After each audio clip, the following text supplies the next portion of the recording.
your understanding of shame goes as far as it's just a bad feeling we get sometimes, then you need to keep watching this video, because shame actually plays a much bigger role in our lives than most of us are even aware of. Through understanding our own shame triggers, we're going to uncover layers of ourselves that we didn't even know we had, and learn to understand ourselves on a much deeper level. We're going to take a look at just what shame actually means, as many of us have a misconception of it. How to recognize when we feel shame, where and when it developed in our lives, and just how destructive shame can become if it turns toxic.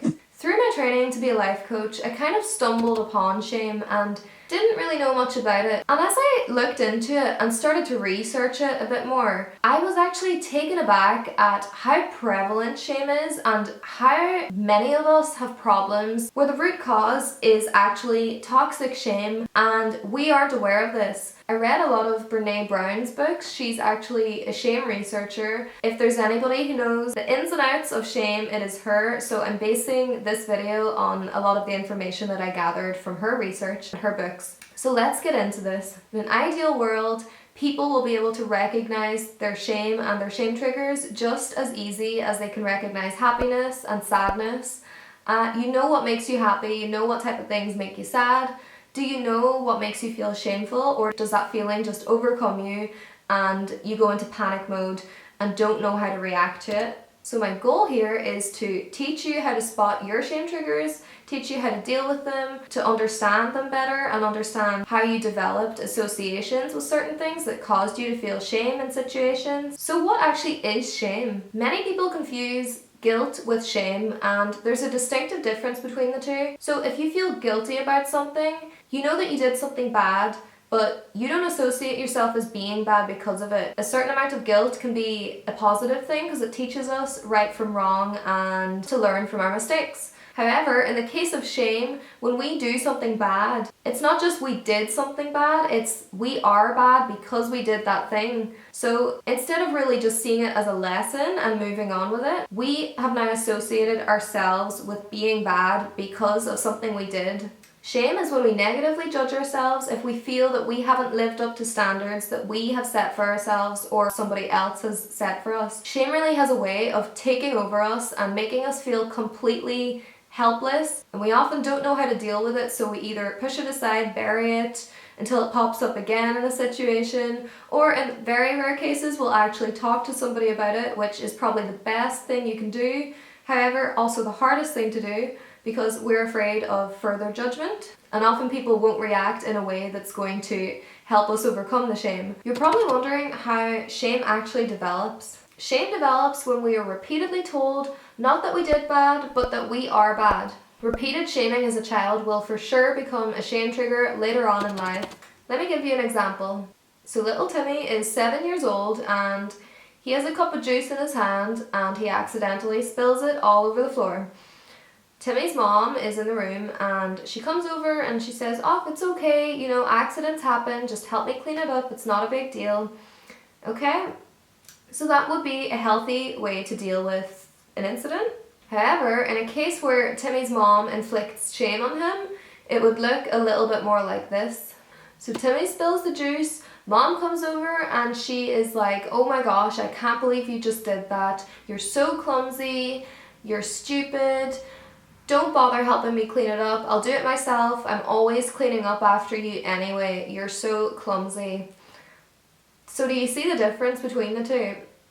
Instead of learning that it's okay to make accidents, it's okay to be clumsy sometimes, we're all clumsy sometimes, Timmy's gonna think, if I'm clumsy then I'm stupid. So for one, he's gonna think he's stupid, and two, he's gonna believe that he's a clumsy person. Not that he did something that was clumsy and it happens to all of us, but that he is actually clumsy. In this example, it was Timmy's mom who inflicted shame on him, but it can really just be anybody at any point in our lives who inflicts shame on us and starts that shame trigger in our life.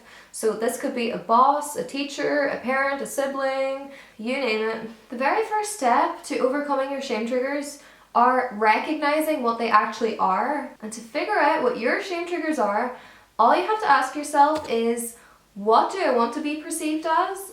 And what do I not want to be perceived as?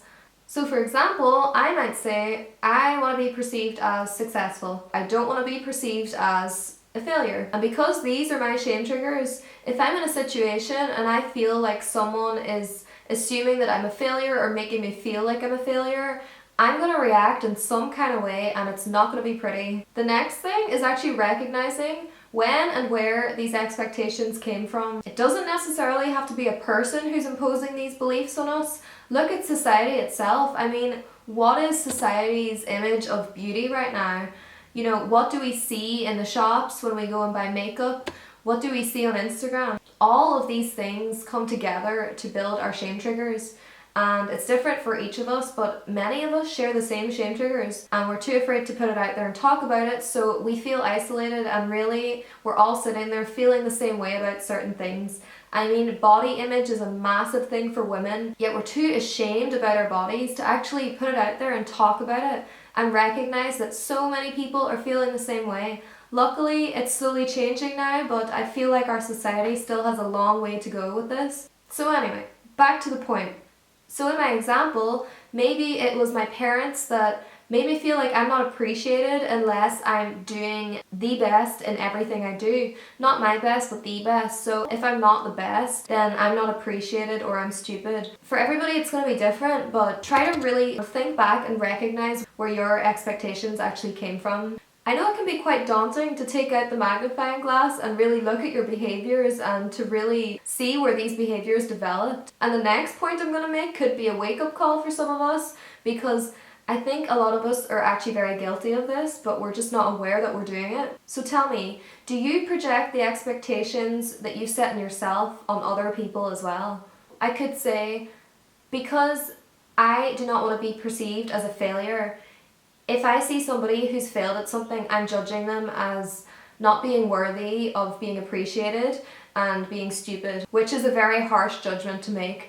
But this is what shame triggers do to us, okay? It alters our perception of things, and it's up to us to readjust our perception and to become aware of the reality of what's going on. The moment that shame actually becomes destructive is when it turns to what we know as toxic shame. And toxic shame is just that. It is shame that has become toxic. Generally, when we experience shame, it'll pop up, it'll be uncomfortable for a while, but then it'll leave at some point and we'll put it behind us until it pops up again. But with toxic shame, the shame becomes internalized and it hangs around. It becomes a part of us, and this type of shame inhibits us from reaching our desires of love, connection, and validation, and it really interrupts our daily lives and our relationships with people. And as you can imagine, this ongoing shame can really turn to frustration and anger. Then what happens is we begin to project this on the people around us, we project it inwardly and really beat ourselves up all the time and find this extremely difficult to see past and work through and understand. This is really when learning to build shame resilience comes into play. Shame can only get to you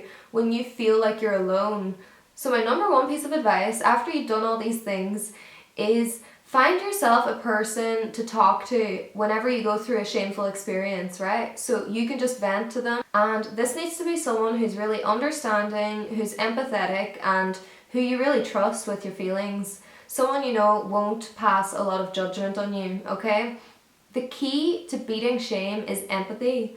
Pity can actually make shame 10 times worse, so ensure that this person is being empathetic and not pitiful. There's a bit of a difference between the two. So get yourself a shame buddy. My sister's my shame buddy. We actually set guidelines, so we're not allowed to judge each other. We have to listen to each other with understanding. And whenever one of us has an incident, we can call each other up and we know that that person is prepared to listen and they know what's going on. Sometimes you may feel like you don't want to bother people with your problems, so if you've arranged with one of your friends or family members or whoever it might be to be each other's shame buddy, then the terms are pretty clear and you don't have to feel like you're bothering them whenever you call them up to tell them your shameful story. And then you get to get it off your chest and move forward with your day. I'm currently training as a life coach, and along my journey I'm finding out so much about myself and learning how to understand other people and human behaviour. And I really want to use this channel as a platform to share what I find with you and to share anything I feel might benefit you as well. So if you're interested in self-development, spirituality, anything along them lines. My content is definitely directed at you, so make sure to hit the subscribe button below and hit the bell so you're notified every time I post a new video. Thank you as always for watching. I hope you have a fantastic day, and I'll see you very soon.